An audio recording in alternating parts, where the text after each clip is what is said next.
नमस्कार, आप देख रहे हैं एजीबी न्यूज़। और स्कूल सफाई कर्मचारी अंशकालीन जितने थे वो आज इनका 68वां दिन है। आइए हम उनसे सीधा बात करते हैं।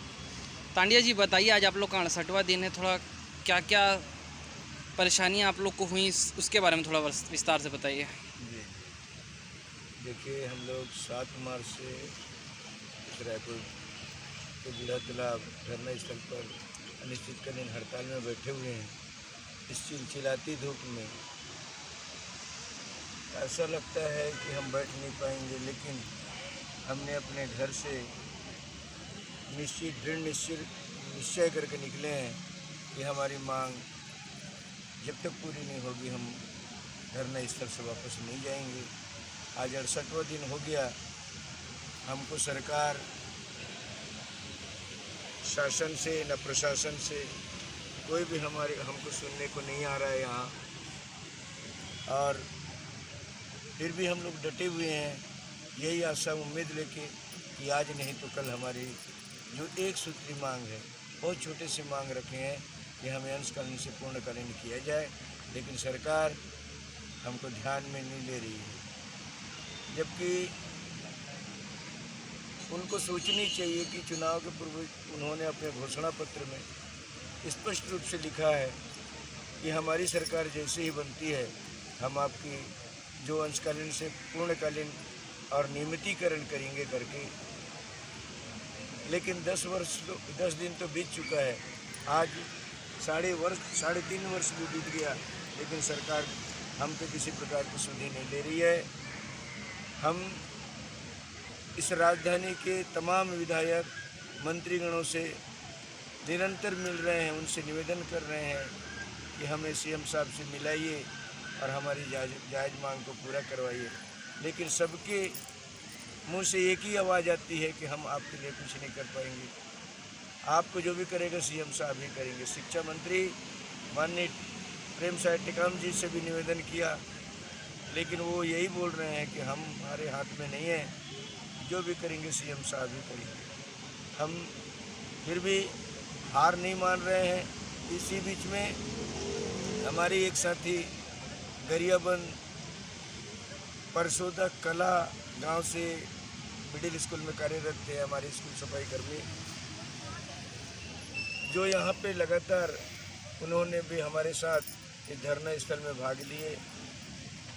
इसी दरमियान उनकी तबीयत खराब हो गई। हमने उनसे कहा कि भाई साहब, आपकी तबीयत खराब हो गया है, हम आपको हॉस्पिटल में ले जाएंगे, लेकिन उन्होंने कहा नहीं भैया, मैं घर को जाऊंगा। घर गए, उनके परिवार के द्वारा उनको एम्स हॉस्पिटल में एडमिट किया गया, लेकिन वहाँ डॉक्टर जवाब दे दिए और घर ले गए उसको, और घर ले जाने के बाद उनकी निदान हो गई। मैं कल सुबह उनके परिवार से मिलने गया था, मुझे देख के रोना आ गया। इतनी गरीबी परिस्थिति, अकेला लड़का, परिवार का भरण पोषण करने वाला, आज उस परिवार का भरण पोषण कौन करेगा। दुख का विषय है, उसके छोटे छोटे 2 बच्चे थे। परमात्मा भी कैसी कैसी घड़ी लाती है, वो दोनों बच्चे भी उनके ख़त्म हो चुके हैं। एक जवान अबला महिला, उनकी जो धर्म पत्नी है कैसे ज़िंदगी गुजारेगी। ये सब कुछ देख के हमको तो रोना आ गया। हमने वहाँ के माध्यमिक शाला में जहाँ पर वो कार्यरत थे, वहाँ जाके शिक्षकों से निवेदन किया कि सर, आप उस भाई साहब की जगह में उनकी धर्म पत्नी को नियुक्ति देने की कृपा करेंगे। तो उन्होंने भी हामी भरी है। ग्राम पंचायत के सरपंच, ग्राम पंचायत के जितने भी स्टाफ है, वहाँ पे तहसीलदार महोदय जी भी गए। तहसीलदार महोदय जी भी अपने स्तर से जितनी बन पड़ेगी हम उनको सहयोग राशि हमारे शासन की ओर से देंगे। उन्होंने कहा है, साथ ही साथ तहसीलदार के द्वारा ग्राम पंचायत से भी निवेदन किया गया है कि आप भी उनको कहीं ना कहीं कुछ ना कुछ अपने स्तर से सहयोग राशि प्रदान करेंगे। मैं पूर्व में बाबा TS सिंह जी जो कांकेर गए थे, तो कांग्रेस के जो मुख्य कार्यकर्ता गण हैं उनके माध्यम से हमने कांकेर में उनसे मिले, बाबा जी से निवेदन किए कि बाबा जी आप जो वादा किए हैं हमको, उस वादा को निभाइए, क्योंकि हम गरीब परिवार से हैं, छोटे कर्मचारी हैं, हमें ज़िंदगी जीने के लिए अपने परिवार का भरण पोषण करने में काफ़ी कठिनाई हो रही है। बाबा जी ने स्पष्ट वहाँ पे कहा था, अगर मैं आपकी मांग को पूरी नहीं करवाता हूँ तो बस्तर में अपना मुंह भी नहीं दिखाऊंगा। लेकिन आज बाबा जी बस्तर के भ्रमण में गए हैं।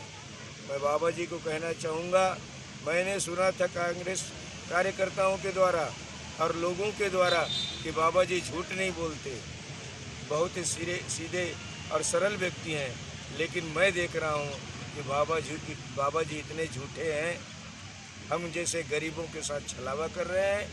मैं कांग्रेस की सरकार से निवेदन करूंगा, माननीय मुख्यमंत्री जी से निवेदन करूंगा, बाबा जी से निवेदन करूंगा कि आपने हमें जो घोषणा किया है, केवल एक छोटी सी घोषणा है, हमें अंशकालीन से पूर्णकालीन करा दीजिए। आपने कहा है, ठीक है, आप नियमितीकरण ना करें, लेकिन इस मीडिया के माध्यम से बाबा जी और माननीय मुख्यमंत्री जी से निवेदन करूंगा कि हमको कम से कम अंशकालीन से पूर्णकालीन करा दीजिए।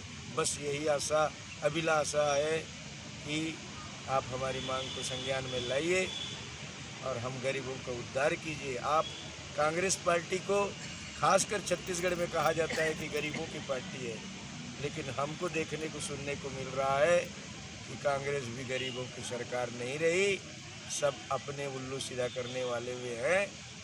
और एक चीज़ साथ ही साथ मैं चैलेंज भी करना चाहूँगा सरकार को, अगर हमारी मांग पूर्ण नहीं करते इस सरकार, तो पिछले बार जैसे बीजेपी की सरकार को हमने धोया था, क्योंकि नारायणपुर बस्तर में एक महासम्मेलन का आयोजन किया गया था, जहाँ पे शिक्षा मंत्री माननीय केदार कश्यप जी गए, उन्होंने कहा कि आपकी जो मांग है हम पूर्ण करवाएंगे, लेकिन उनकी 15 साल की सत्ता समाप्त हो गई, लेकिन हमको संज्ञान में नहीं लिया गया। हमने भी कसम ले लिया कि आप हमारे साथ वादा खिलाफी कर रहे हैं तो हम भी आपको धोने में सक्षम हैं।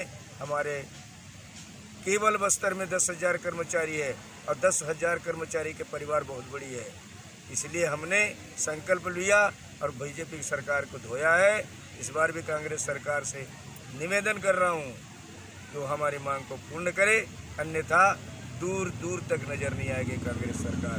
धन्यवाद। एचबी न्यूज़ से जुड़ने भारत माता की शिक्षा मंत्री होश में आओ, होश में आओ, होश में आओ। पीएस बाबा होश में आओ, होश में आओ, होश में आओ। भूपेश बघेल होश में आओ, होश में आओ, होश में आओ। होश में आके बात करो, बात करो, बात करो। बात तो तुमको करनी होगी, करनी होगी, करनी होगी। वादा खिलाफी नहीं चलेगी, नहीं चलेगी, नहीं चलेगी। वादा खिलाफी नहीं चलेगी, नहीं चलेगी, नहीं चलेगी। कर्मचारी एकता जिंदाबाद, जिंदाबाद, जिंदाबाद। कर्मचारी एकता जिंदाबाद, जिंदाबाद, जिंदाबाद। पूर्णकालीन लेके रहेंगे, लेके रहेंगे, लेके रहेंगे। पूर्णकालीन लेके रहेंगे, लेके रहेंगे, लेके रहेंगे।